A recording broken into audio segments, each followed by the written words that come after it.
巴黎奥运伫要开始啊！那即马以色列和哈马斯的战争是也搁在拍，要代表巴勒斯坦去参加巴黎奥运游水项目，一个24岁的选手，伊号做亚赞，伊是表示讲，即届伊毋若要伫巴黎奥运顶悬摕到拼出好成绩，伊嘛要伫奥运即个国际舞台替巴勒斯坦发声。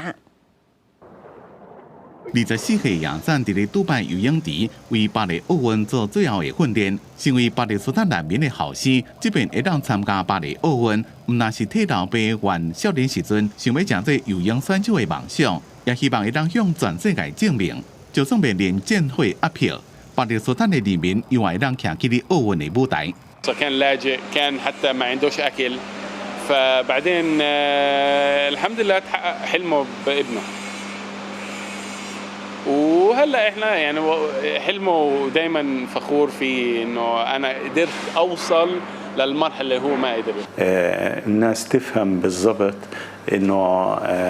يزن يعني بيمثل هذا الشعب وهذا الشعب موجود في فلسطين.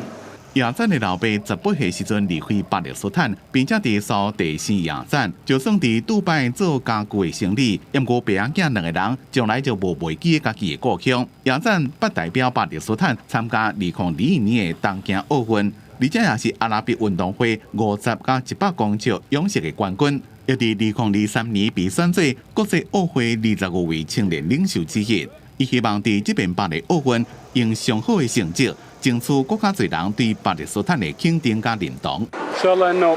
نكون مرحبين كفلسطينية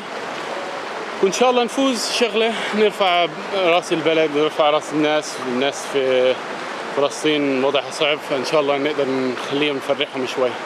这届巴黎奥运将会有6到8位巴勒斯坦的选手参加比赛，也算是其中一位。伊将会先去荷兰参加一份，了后就会去法国。 伫咧奥运比赛场证明巴勒斯坦人民的坚强毅力，也希望借这边的机会，争取更加侪国际社会对巴勒斯坦的支持，也希望和平会当赶紧来。公司新闻金源庆编辑。